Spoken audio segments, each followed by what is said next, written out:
வரப்போகிற தைப்பூசத்துக்கு விரதம் எடுக்கிறவங்க மாவிளக்கு ஏற்றி வச்சு படைப்பாங்க. அந்த மாவிளக்கை முருகனுக்கு உகந்த தினையும் தேனும் வச்சு நம்ம செய்யும்போது அது இன்னும் சிறப்பாக அமையும். முருகனோட அருள் பரிபூர்ணமாக எல்லாருக்கும் கிடைக்கிறதுக்கு இந்த மாவிளக்கை ஏற்றி வச்சு நீங்கள் தைப்பூசத்தன்னைக்கு வழிபாடு பண்ணுங்கள். எல்லாருக்கும் முருகனோட அருள் கண்டிப்பாக கிடைக்கும். இந்த மாவிளக்கை எப்படி பண்ணுறதுங்கிறது தான் இப்போ நம்ம பார்க்க போகிறோம்.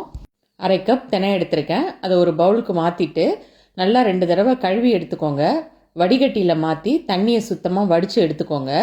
வடிகட்டின தினையை காட்டன் துணிக்கு மாற்றி பரப்பி விட்டுடுங்க. 10லேருந்து 15 நிமிஷத்துலேயே காஞ்சி வந்துடும்.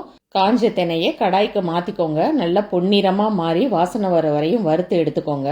இந்த அளவுக்கு வறுத்து எடுக்கணும். இப்போ ஸ்டவ்வை ஆஃப் பண்ணிவிட்டு அதுக்கு பிறகு 3 டேபிள் ஸ்பூன் அரிசி மாவு சேர்த்து அந்த சூட்லேயே நல்லா கலந்துக்கோங்க. அரிசி மாவு சேர்க்கும்போது ஸ்டவ் ஆஃப்லேயே இருக்கட்டும். இருக்கிற சூட்லேயே அரிசி மாவை வறுத்து எடுத்துக்கோங்க. மாவிளக்கு பிடிக்கும்போது நல்ல ஒரு பிடிமானத்துக்கு வரத்துக்காக தான் நம்ம இந்த அரிசி மாவை சேர்க்குறோம். இப்போ இதை நல்லா நைஸ் பவுடராக அரைச்சி எடுத்துக்கலாம். மாவை சலிக்க வேண்டியதில்லை. மாவு அரைக்கும் போதே 2 ஏலக்காய் சேர்த்து அரைச்சிக்கலாம். இல்லைன்னா இந்த டைமில் ஒரு 1/2 டீஸ்பூன் ஏலக்காய் தூள் சேர்த்துக்கோங்க. 3 டேபிள் ஸ்பூன் வெல்லத்தை பொடிச்சு சேர்த்து மாவோட வெல்லத்தை முதல்ல நல்லா கலந்துக்கோங்க.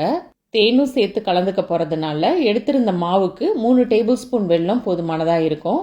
நல்லா கலந்து விட்டதுக்கு பிறகு முதல்ல 2 டேபிள் ஸ்பூன் மட்டும் தேன் சேர்த்துக்கோங்க. தேவைப்பட்டால் அதுக்கு பிறகு நம்ம தேன் சேர்த்து கலந்துக்கலாம். கூடவே 2 டீஸ்பூன் நெய் சேர்த்து கலந்துக்கோங்க. இந்த தினை மாவோட தேனும் நெய்யும் சேரும்போது இதோட டேஸ்ட்டை சொல்கிறதுக்கு வார்த்தையே இல்லை, அட்டகாசமாக இருக்கும். எல்லாத்தையும் நல்லா மிக்ஸ் பண்ணி விட்ட பிறகு பிடிச்சு பாருங்கள். தேவைப்பட்டுச்சுன்னா இன்னும் கொஞ்சம் தேன் சேர்த்து நம்ம கலந்துக்கலாம்.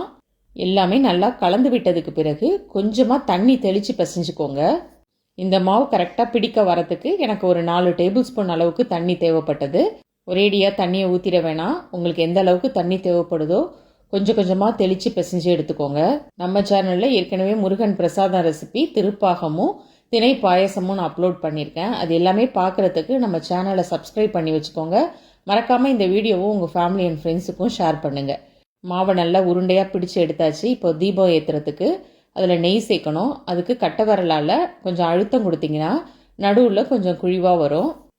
தீபம் ஏற்றுறதுக்கு முன்னாடி குங்குமத்தால் பொட்டு வச்சுக்கோங்க. கொஞ்சமாக நெய் சேர்த்து திரி போட்டுக்கோங்க.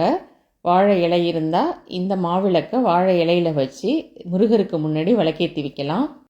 வரப்போகிற தைப்பூசத்துக்கு தினையும் தேனும் கலந்த இந்த மாவிளக்கை முருகனுக்கு முன்னாடி தீபம் ஏற்றி வைங்க. கண்டிப்பாக நீங்கள் நினச்சது எல்லாமே நிறைவேறும். எல்லாருக்குமே முருகன் அருள் பரிபூரணமாக கிடைக்கும். ஓம் முருகா போற்றி.